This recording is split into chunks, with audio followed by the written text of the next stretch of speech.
بسم اللہ الرحمن الرحیم 15 رمضان 3 ہجری 625 عیسوی کو اللہ تعالیٰ نے اپنے حبیب کو پہلا نواسہ عطا کیا۔ حضور صلی اللہ علیہ وسلم نے ان کا نام حسن رکھا۔ حضور صلی اللہ علیہ وسلم کو امام حسن سے بہت محبت تھی، آپ انہیں اپنے کندھوں پر سوار کرتے۔ حضور صلی اللہ علیہ وسلم زمانے کو بتاتے کہ یہ میرا نواسہ مجھ سے بہت پیار کرتا ہے اور میں اس سے۔ یاد رکھنا، جو حسن کو دوست رکھے گا اس نے مجھ محمد سے دوستی کر لی، اور جس نے مجھ محمد سے دوستی کر لی اس نے اللہ سے دوستی کر لی۔ آپ اکثر امام حسن کا چہرہ مبارک چوما کرتے۔ امام حسن کو حضور صلی اللہ علیہ وسلم کی اتنی عادت ہو گئی کہ آپ کے بغیر سویا نہیں کرتے تھے۔ حضور اپنے بازوؤں پہ یا اپنے سینے پہ امام حسن کو سلایا کرتے اور بہت پیار کیا کرتے۔ ابھی بچپنا گزر ہی رہا تھا کہ جب آپ کی عمر مبارک 7 سال 5 ماہ 16 دن کی ہوئی، حضور صلی اللہ علیہ وسلم حضرت علی کی گود میں سر رکھ کر فرمایا کہ علی، میرے بعد میری امت تجھ پر ستم ڈھائے گی، لیکن تم صبر کرنا۔ جہاں دنیا والے دنیا اختیار کرے تم دین اختیار کرنا۔ اور آپ صلی اللہ علیہ وسلم اس دنیا فانی سے کوچ کر گئے۔ حضور صلی اللہ علیہ وسلم کی رحلت کے بعد جس مدینے میں آل محمد کا بہت احترام ہوا کرتا تھا، وہ لوگ دھیرے دھیرے اس طرح سے بدل گئے کہ جیسے وہ آل محمد کو پہچانتے تک نہ ہو۔ ایک مرتبہ حضرت حسن دیکھ رہے تھے کہ گھر میں حضرت علی آئے تو آپ کی والدہ زاروں کی تار روک کر حضرت علی کو سلام کرتی ہیں۔ جیسے ہی حضرت فاطمہ سلام کرتی ہیں تو حضرت علی کہتے ہیں کہ فاطمہ رو کیوں رہی ہو؟ حضرت فاطمہ فرماتی ہیں، یا علی، آج میں نے فضا سے سنا کہ مدینے کے لوگ آپ کو سلام تک نہیں کرتے، تو میں بنت رسول اللہ آپ کو سلام کرتی ہوں۔ آپ کا یہ کہنا تھا کہ حضرت علی بھی زاروں کی طرح رونے لگے اور کہنے لگے، اے بنت رسول اللہ، دکھ یہ نہیں کہ لوگ مجھے سلام نہیں کرتے، بلکہ دکھ یہ ہے کہ میں علی اگر کسی کو سلام کرتا ہوں تو لوگ سلام کا جواب تک نہیں دیتے۔ حضرت حسن ان تمام حالات کو دیکھتے اور تنہائی میں اپنے نانا کو یاد کیا کرتے اور زوروں کی طرح روتے۔ حضرت فاطمہ کا گھر جلا، آپ کا بھائی محسن شہید ہوا۔ آپ نے ان تمام مناظر کو دیکھا۔ جب آپ کی عمر 7 سال 8 ماہ 18 دن ہوئی تو 3 جمادی الثانی 11 ہجری کو آپ کی والدہ بنت رسول اللہ آپ کو چھوڑ کر آپ کے نانا رسول اللہ سے جا ملی۔ آپ کی والدہ اور آپ کے نانا کے غم نے آپ کو بہت تنہا کر دیا۔ وقت گزرتا گیا اور آپ جوانی کی عمر کو پہنچے۔ آپ کا انداز گفتگو اور آپ کا چہرہ مبارک ہو بہو رسول اللہ سے ملتا تھا۔ آپ کی صحابت کا یہ عالم تھا کہ خود بھوکے رہ کر غریب اور مسکین کا پیٹ بھرا کرتے۔ حضرت حسن اکثر مدینے سے باہر رہا کرتے اور جہاں جہاں پانی نہ ہوتا وہاں پانی کے کنویں کھودا کرتے تاکہ لوگ میٹھے پانی سے سیراب ہو سکیں۔ جب عرب میں ظلم و ستم بڑھنے لگا، یہاں تک کہ حقوق اللہ پامال ہونے لگے، ایک طرف مال دنیا، جھوٹ اور بادشاہت تھی تو دوسری طرف دین تھا۔ جب ظالم حکمران اپنے مقصد میں کامیاب نہ ہو سکے تو حضرت علی کو قتل کرنے کی سازش بنائی گئی اور مسجد کوفہ میں 19 رمضان 40 ہجری میں سجدے کی حالت میں آپ پر حملہ کر دیا گیا۔ اس وقت آپ روزے میں تھے، سب لوگ آپ کو سنبھالنے لگے تو اس وقت آپ نے اپنے بڑے بیٹے حسن سے کہا، حسن، سب سے پہلے نماز مکمل کرواؤ، پھر مجھے گھر لے چلو۔ نماز مکمل کر کے حضرت حسن اپنے بابا حضرت علی کو گھر لے آئے۔ آپ اپنے بیٹے حضرت حسن سے فرماتے ہیں کہ یاد رکھنا، میرے بعد تیرے نانا کی امت تم لوگوں پر ظلم و ستم ڈھائے گی، پر تم لوگ صبر کرنا۔ اللہ پاک اپنی پاک کتاب قرآن پاک میں فرماتا ہے کہ جب کبھی دشمن صلح کے لیے ہاتھ بڑھائے تو صلح کرنا، کیونکہ اسلام امن کا نام ہے۔ اپنے نانا کے صلح حدیبیہ کو یاد رکھنا اور جہاں تک ہو سکے امن کو پھیلاتے رہنا۔ اور پھر حضرت علی شہید ہو گئے۔ حضور صلی اللہ علیہ وسلم نے فرمایا کہ میری امت کا سب سے بڑا فتنہ مال ہے، دولت ہے۔ ظالم حکمرانوں نے دنیاوی دولت کے لیے اعلان کروایا کہ جو حسن کو قتل کرے گا ہم اس کو شرفیوں سے نواز دیں گے، لوگ امام حسن کے قتل کے خواب دیکھنے لگے کہ میں حسن کو قتل کروں گا تاکہ انعام مجھے ملے۔ کئی مرتبہ آپ کو قتل کرنے کی سازش کی گئی۔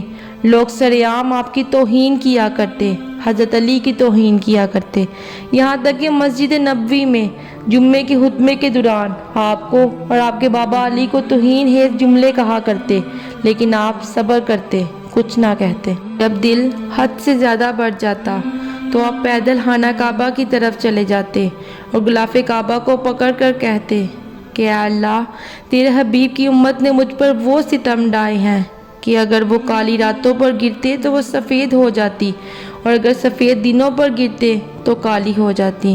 جس علی نے ہر وقت اسلام کو بلند کیا، آج لوگ اسی علی کی توہین کرتے ہیں۔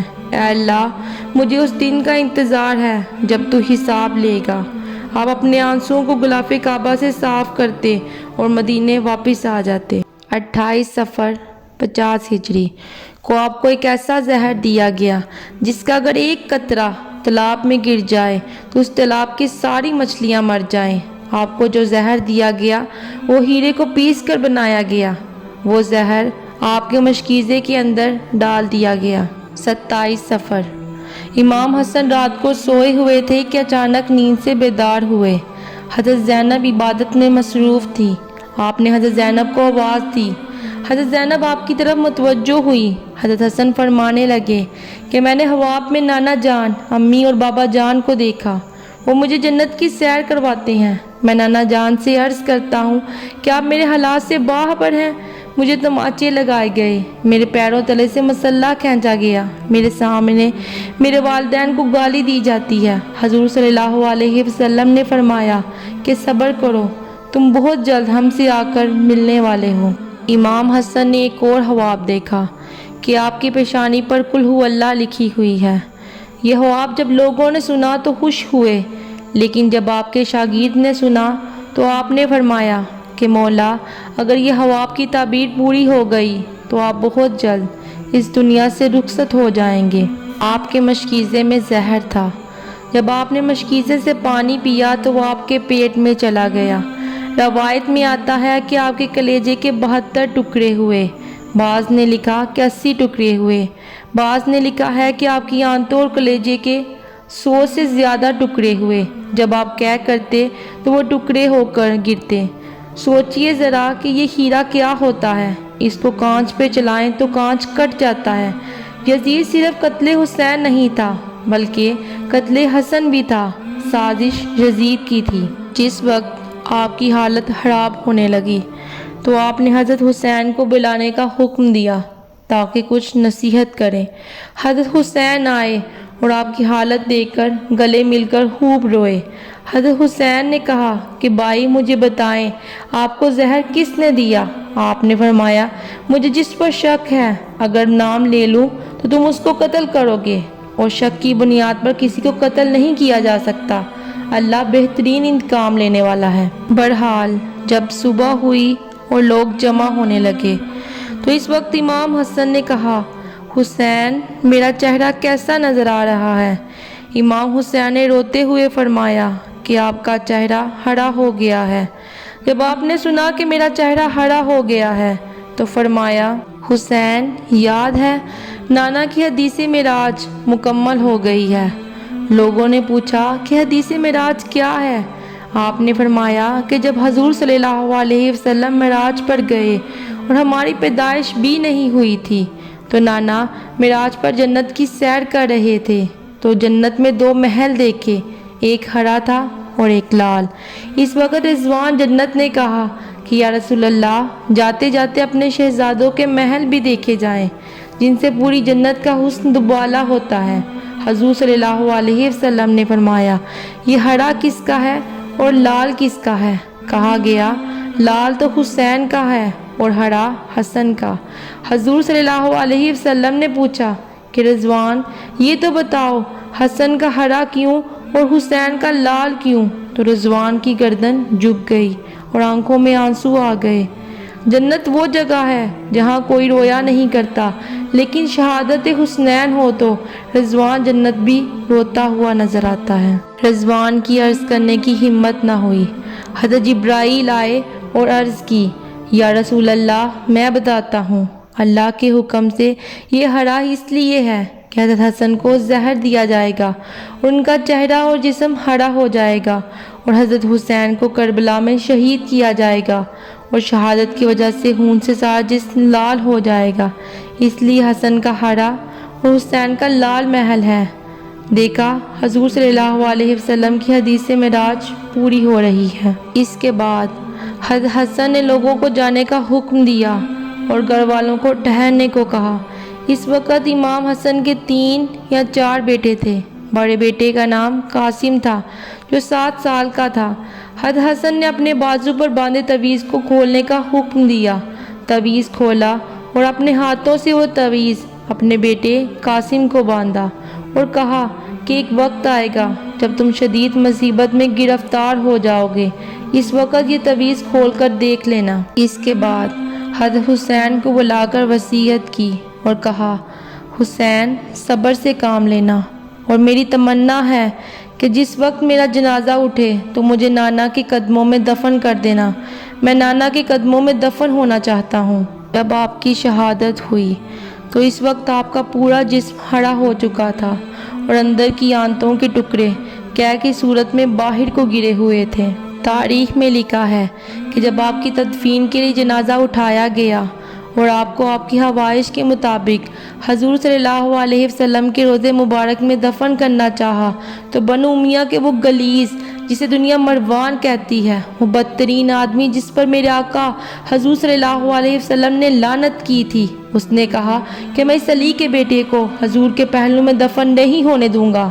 لوگوں نے کہا، کیا بھول گئے ہو، یہ وہ حسن ہے جو جنت کے جوانوں کا سردار ہے، جس کو رسول اللہ اپنے کندھوں پر سوار کیا کرتے تھے، تم اس حسن کے لیے کہہ رہے ہو؟ امام حسین نے کہا، یہ میرے بھائی کی وصیت ہے، میں یہیں دفن کروں گا۔